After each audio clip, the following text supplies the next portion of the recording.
Hello and welcome back, my fellow developers. So now it's time to work on the layout for the store. So if we go back to our application right here, we close everything here. And what we have to do, we got to go back to the seller, page, and then inside these stores, as I told you, the layout is going to be for the certain store exactly. So we have to go inside stores and create a new folder, and this one is going to be the store URL, and I'm going to explain why. So this is a dynamic route. A dynamic route is a route that changes depending on the route that is passed to. For example, we're going to have like /dashboard, then /seller, then /stores, and there's a store URL can always change. It could be Amazon, it could be eBay, it could be any store, okay? And depending on that URL, we can actually get the data of that store because we have that store URL to be unique. Pretty simple concepts. So inside of that, I'm just simply gonna go and add the page.tsx here right here. I'm gonna go RFC. So let me remove the imports here, and this is for the page. So I'm just gonna call this like the seller and then store and then page. Okay, so seller store page. This is the exact store. So that's cool. This is the right name. Yeah. But this is seller store page, yeah, but it's gonna be like a dashboard, etc. So let's keep it this way. And now we're gonna create the layout. So this name is fine, it's working, no problem with it. Now we're gonna work on the layout. Let me just get the layout right here. Let's see what I have. So yeah, so simply I'm here. So now I'm gonna go inside of here. I'm gonna create a layout .tsx, and this one's gonna be RFC, and the layout right here is gonna be seller and then store and then dashboard layout like this, and remove the imports from here. And now we have the function right here. This is the layout, so we need to get the children as usual. This is very boring, so you can just copy paste it. So children right here, and this one is going to be React node here from React, and this one, let's add this as React imports right here, okay? And we can also add Next.js because we're gonna need the imports for some imports from Next.js. So right here, as we said, it's gonna return the children, but before that, I wanna also make sure that this class name, we're gonna do the same thing we have done with the layout for the admin dashboard. So this one is gonna have height 4, and then also it's gonna have the width to be 4, and also it's gonna have flex. And inside of here, we're just gonna have the sidebar. Okay, so this is the sidebar that we got from components sidebar for the components of the dashboard, like this. And just save it this way. We're gonna make a few changes to it, don't worry. And then after that, we're just gonna have width form, and then we're gonna make sure sorry, I forgot to add the dot here. So width form, and then also gonna have margin left and 300 pixels. The 300 pixels are gonna be for the sidebar there. So I'm just gonna add this here, and inside of here we're just gonna have the header. So make sure you add in the right header. So the header is gonna be from where the dashboard components, okay, like this. And under here we're just gonna have another div which is gonna have the width to be form, and then also margin top to be 75 pixels. That is gonna be for the header, and also the padding is gonna be 4, and the children are gonna be here. So this is the layout for every store page that we're gonna have. So seller, store, dashboard, layout. And this is it. Now I want to make a few changes. So first of all, I'm gonna do the usual thing inside right here. So inside the function, feature the current user. If the user doesn't exist, redirect. We've done that before. We can do that again. Just we're making sure again. So asynchronous, and then using the current function, the current user. So I'm just gonna go and add this to the top here, and the current user, this one is gonna be for clerk. And then we're just gonna go right here. This one is for custom components, so we can go custom and then UI. So custom and then UI components like this, and this is clerk. So redirect is gonna be from next navigation. We should take that, put it to the React and Next.js imports. So now after getting the user, etc., now we need to retrieve these stores. So we need to get the user, not only for redirecting, this is just simply we're redoing it, but also to avoid the optional chaining as we've done in the beginning. I'm going to show you why, because now we need to retrieve these stores. I need to get the comment, not the code. So the comment retrieve the list of stores associated with authenticated user. So just simply go con stores and then await and then db. We need to import that, go to the top. This one is for db. And then go down, so db and then db.store, and then simply we're going to use the find many function. So find many, and then where the user ID, as we've done before, is the user.id. Okay, so don't worry, I'm not doing it just simply right here to re-authenticate, okay, to make sure that you authenticate, but also to avoid optional chaining. I don't like adding it, it's just ugly. So for the stores right here, we're just simply gonna go away to db.source find many, and simply if it didn't find anything, it's just gonna return an empty array, which we're gonna pass regardless to the sidebar right here. We need to pass it to the sidebar. We need to go back there, and when we go back to the sidebar, not only it's going to take in the interface in the props, not only the is admin, but also going to take stores right here. Okay, so stores right here are optional. Okay, so are optional, or actually, yeah, they are optional because the admin doesn't pass them. So this one is going to be an array of the store from the Prisma client. So array like this, because right here we're going to create a store switcher. As I told you, we need the store's data there so we can switch between them. So yeah, that's it. But because we didn't create any store yet, we're gonna leave that a bit to the later stage when we actually work on the creating store functionality. Then we can actually create the switcher, because that would make sense, and we can actually try that. So now if you go back to the sidebar, we can see right here, if we have the is admin, we pass in the sidebar nav admin, but in the menu links we also pass in the admin links. Now we want to pass another sidebar, okay, because when we're not the admin, that means we are the seller. So just to show you, first of all, let me just go back and let me go instead of new, let's go like, for example, Amazon. This is, it's not matter what's gonna put there, but as you can see, we get the base. So let me just not blind you and go back to dark mode. So as you can see, this is the same as we had in the admin dashboard, but the difference now is we don't have the sidebar. So we need to create that also, and also we need the data for it. So let's create the nav menu, which is, I'm just gonna probably copy the other one. So what I'm gonna do, just go back to the code, and let me close this right here. Go back to the components inside the dashboard, and also we have the sidebar. So inside of here, take the nav admin, just copy paste it, and this one is gonna be nav and then seller like this. And let's go inside of that. Let me close the nav admin, and inside of here we're gonna change the name of the component. So the name of the component right here is the sidebar nav admin. We're gonna change it to sidebar nav seller. So just paste this right here and change admin to seller like this, and then replace all like this. And then for the menu links, it's gonna take menu links, but they're not gonna be dashboard sidebar. They're gonna be the same. So they're gonna have the same props as the admin. Yeah, that's cool, the same types. And then simply we need to pass the different data to it, but also we're gonna make a change right here, okay? Because you gotta understand the links are different. So to make sure you understand this, let me show you just simply the difference between the data. So if we go, let me just go and get the data. So inside constant data right there, we have the seller. So I'm just gonna paste this. So, and then go back, close components, go back to our constants, and then data. We had this data right here, which is the nav links for the admin dashboard. Now let's add the new ones. So this one is going to be the seller dashboard sidebar option. This is for the seller. If you understand right here in the links, I'm not adding direct links. I'm just adding the name of the page exactly. So that's going to be the link. And the reason for it is because when you try to access one of the pages for the seller, you always have to maintain the URL of the store on the URL. So right here in the path name, as you can see right here, we always have /seller, /store, /Amazon. So when I switch to settings page, I always have to make sure this path name is there. Then I add at the end /settings, products, etc. We always have to maintain the store that we are in the URL, which is for this example, Amazon. It always should be there. Then we can go /settings. That's why I'm only passing that name. And then when I try to redirect, I'm going to make sure I keep the same path name that I have, and just simply at the end, I just add / and then settings or products, etc. That's what I'm trying to say. Okay, so now that we have done that, we can just show you a basic example and then continue with it. I'm just gonna take that and just leave it like that. That's no problem. I'm gonna go back to my layout, the sidebar. Let's open the sidebar. So right here, when it's not the admin, I'm just simply gonna make this. So if it's admin, we return this, but if not, we're just gonna return the sidebar and then nav seller, okay, like this. And then for the menu links, we're just gonna pass the seller dashboard sidebar options and not the admin options. And simply we have them there. So menu links right here.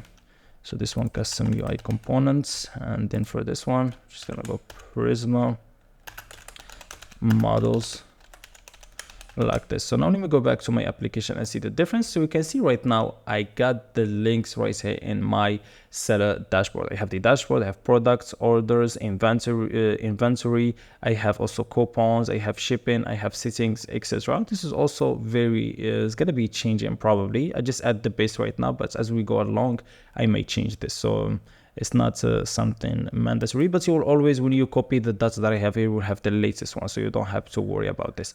Okay, so now as you can see the pages, but if I click on the dashboard, it doesn't change anything. Okay, that's the link is the same. It's always gonna go / stores, then / products, orders. I don't want that. I want to keep the URL. So that's why there is the difference here. So let me go back and show you what we need to do. So going back to our nav seller right here, let me close to the right. Actually, I'm gonna close everything. So what we have to make sure that when we click on the link, so what is the link right here? So this is the link. It's not gonna be link.link, and this is the difference right here. So we gotta make sure, let me just go right here and use backticks. So always the prefix, which is the path name, that's the prefix. So but the path name also could be you are now in the products page, so we can take the URL that we have right now. We have to actually construct it. So it's gonna be / dashboard and then / seller. Just bear with me, and then / stores. Now we need the actual active store, which is store that you are actually at right now. So we're gonna add this active store variable right here, and then we will go to the link, which is gonna be the link.link. Okay, so it's gonna be / dashboard / seller / stores, and the active store I'm gonna define it now, which could be Amazon. Then we're gonna go link.link, and the link right here, if you get it from the menu links, if you go back to the data, the menu link.link is going to be this property, which is going to be / product / orders / inventory, etc. So it's cool. Now I have to actually just work on the active store right here and actually define it for you guys. So I'm just going to go right here, and let me just go here, and then I'm going to get the I'm going to call this variable store URL start. Okay, and I'm gonna use what? The path name. So I need the path name. I already have it right here. So I'm gonna go to the path name, and I'm gonna use this split function right here, and I need to split the / stores / here text. And the reason for that is because if you go back to the URL, this is what we need, because if you go / store and the / the rest right here is going to be the name of the store, okay, the URL of the store, and then it could have / something else like this, but doesn't matter. We're going to extract that also. So we're gonna first of all just get the first part, which is gonna be this one, just split in from this side, okay, and then we're gonna take the first one, because split is gonna return an array. When you split by this, it's gonna give you the left side, which is this one, is gonna be 0 for the array, and then the second part is gonna be this one. So we're gonna take this part, and then also we're gonna split on it by the / so we can only get this store URL. Okay, I hope it makes sense. So / and then we're gonna get the second element, which is gonna be the right side, and when we do that, we need also to get only the store URL. Okay, so we're gonna go const, and then we can call this the active store. And what we need to do, we're gonna take the store URL star. If it does exist, simply I'm gonna go and just split by the / and get the first element.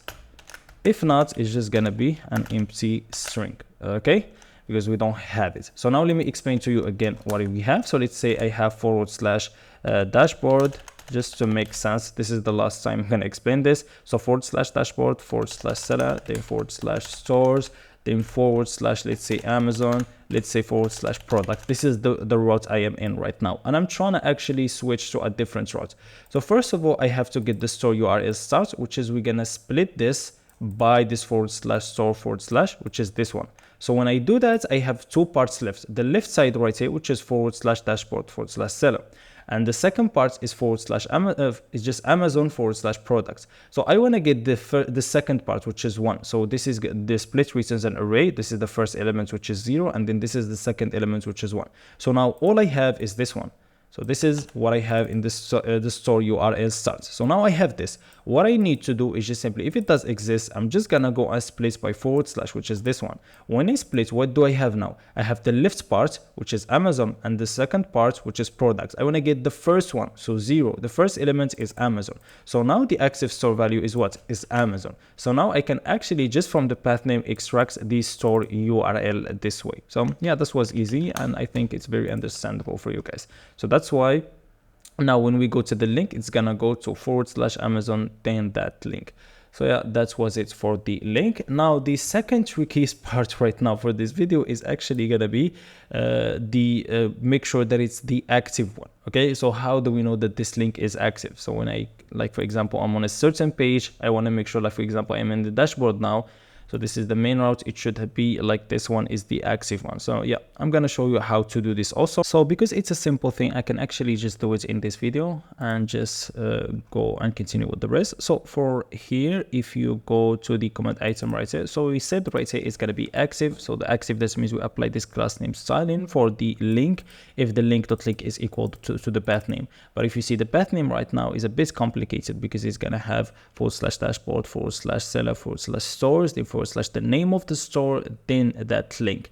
So what we need to, we have that. So, but also we have the link right here. So we just simply just go right here and add /6 and create that path name and construct it with the new link and see if it's going to be the same. So /dashboard, then /seller, and then /stores. Then right here / is going to be the active store, and then / the link dot link. Okay, so if it is the same as the path name, so you can just simply change the values of the active store. So dot link. So you can just change the value of the active store, for example, Amazon, and the / then product settings. And if this is the issue right here when it is dashboard. So if it is dashboard, you're gonna have / but you're gonna have / nothing. And when it's nothing right here, because in the data, as you can see for the dashboard, it has nothing right here. And yeah, that's the issue there. But we can actually just simply do another test that's alone only for the dashboard. But let's test this first. If we go back right here and if we refresh here for the dashboard, it is actually not selected by default. Yeah, it is not selected. It's just hovered by default. Let's test it on another page. So let's create just the settings page right here and test this first, and then we will work on that other thing. So I'm just gonna go to the pages. And we have store URL inside of here. I'm just gonna create the settings page. So settings, and then inside of here, we're just gonna have the page .tsx and then RFC right here. And this one is seller store settings page. Long name, but yeah, very important to have those sorts of names that are very self-explanatory. It's good to have those names because they make understanding the purpose of the page very easy. So seller store settings page, and we can actually test this. So now if I go to the settings, it should redirect me to the settings page, and it says it's not created. Stores, Amazon, and then settings. Why? It's probably just a typo or something. But yeah, just a typo as usual. So just settings right here, /T, and then let me just go back right now and let's refresh. As you can see, the page is there and it's the active one. Okay, so as even you hover elsewhere, you can still have these settings like hovered right here and active. Now the issue is if we go to dashboard right here, it's still not active. So that means we have to add another test there. So the other test, it could be pretty simple. We can just simply go if the link equal to the nothing, that means it is the dashboard. Okay, so if it is that case, I'm just gonna simply add. So let me just go do this, and this is for else. Let's keep it like that. So we're just gonna go right here and do the test. We're just gonna make sure that the path name right here is equal to what? So now let's construct our URL again, which is gonna be /dashboard, and then /seller, and then /stores, then the active store. Okay, like this, and that's it. So now if the link is empty, we're just gonna make sure that the path name that we have is equal to this. If not, we're going to check this again. So now if you go back, it's going to work. So now if you refresh on the dashboard, it's going to be the active one. So even if I hover on somewhere else, it's going to still be active. And even if I went to the settings page and hover on other stuff, it's still going to be the active one. So it does work.